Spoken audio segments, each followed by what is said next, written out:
He's Grant Ramey. I'm Rob Lewis. This is the Exterior Home Solutions Fast Break, the last one in 2024. Just kind of a, workman-like, let's get it over with. 67-52 victory for Tennessee over Norfolk State. It's a good thing that Chaz Lanier was Chaz Lanier for the first 8-9 minutes when he scored 14 points and he made 4 threes. And he I don't know what it is about him seeing that first shot. He's going to score in bunches and see some more go in pretty quick succession. But after that, they got out to 11, 12-point lead, whatever it was. After that, it was just kind of ho-hum, whatever.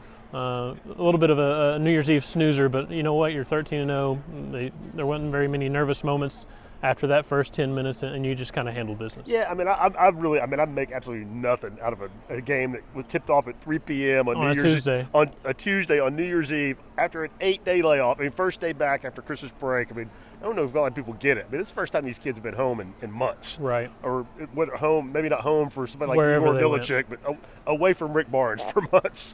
And, coming back, not surprising to me that they weren't clicking on all cylinders. But you mentioned Chaz. For a minute there, it looked like, hey, he's going to get 40. And then, boom, he starts 4 of 6. And really, Tennessee has 25 points 10 minutes in. They're going to score 100. No. They end up with 67. But, again, you touched on it. Never in any danger. They clamped down. They played good defense when they needed it.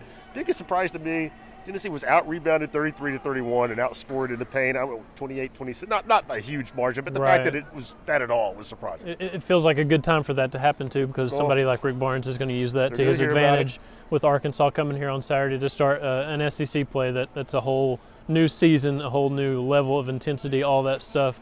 Because really, it's been a pretty slow, what's it been since Illinois' 3 games in, 3 weeks? Very slow. Just not the normal rhythm of a basketball season, so... and it felt kind of like that again today, from the layoff, from everything, being a Norfolk State kind of opponent.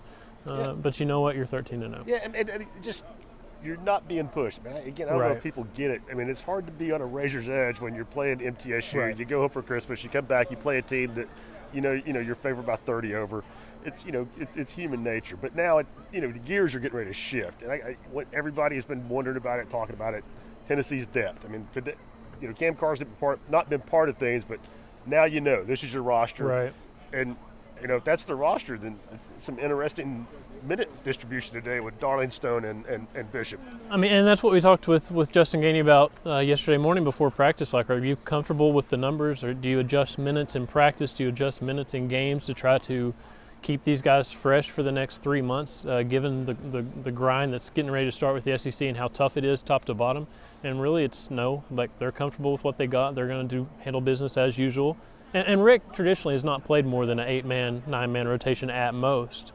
The thing is, you just can't afford any more injuries. Like, if this is your 8-9 from here on out, you're okay. But if the injuries keep piling up like they have the first couple months, you're in trouble. Yeah, but I get that. Me and you've kind of talked about this, but amongst ourselves, always, if one of those injuries was to Zakai or Chaz Lanier, it's over anyway. It doesn't matter if you have 14 scholarship players; you're done. Right. But the depth comes in. If one of those injuries now is to Cade Phillips, it's over. Or, to Darlingstone he's not got to be great, but man, there's going to be some nights where Igor has 2 quick ones, Felix has 2 quick ones. You're on the road. Darlingstone's going to have to come in and give you 15 good minutes. And right now, Coach can say, I didn't like the matchups, or it wasn't his kind of game. I didn't like the flow. Right now, they don't trust him, and that's pretty clear. Right, and they're going to need him to develop. They're going to need Bishop Boswell to give them some minutes like he gave them at Illinois in important minutes to just kind of ride out a little bit of whatever's going on. Somebody's on the bench. You need somebody in there that's not going to just give it up 4 straight turnovers, anything like that. I think they can do that, and I think they'll develop into that. And really, this team is far from playing its best basketball. Igor can't hit a 3 to save his life over the last 4 games. Zakai, as productive as he's been, he's not shooting it well from the three-point line the last 2 months, basically since those first 3 or 4 games. They can play a lot better at offensively, at least. Defensively, they're kind of doing what you would expect a Rick Barnes team to do. And 2 things, as we're getting ready to go to conference play, two kind of under-the-radar things that I like about this team, Cade Phillips and Jordan Gainey. Jordan quietly is developing into a really reliable bench scorer, not just a 3-point shooter. And that's your backup point guard. Yes. Bishop's going to help this team, but as far as having the ball in his hands in a tight spot, I mean, Jordan's the guy that they're going to trust, and Cade just keeps coming. Jordan's 18 minutes at Illinois completely changed in the second half, completely changed how I viewed the point guard depth on this team because he played 18 minutes, he scored 18 points, 0 turnovers. Cade Phillips, the same thing, year over year. You don't recognize those two kids from last year. Jordan Gainey seems so much slower, so much more in control, slower in a good way in terms of just not rushing anything, just doing his thing on the court. What those guys have given them have been huge for this team. Big. It's getting ready to shift gears in a big way. Arkansas, Saturday afternoon. It's going to be a wild SEC season, and Tennessee has taken some lumps already, but they're ranked number 1 in the country.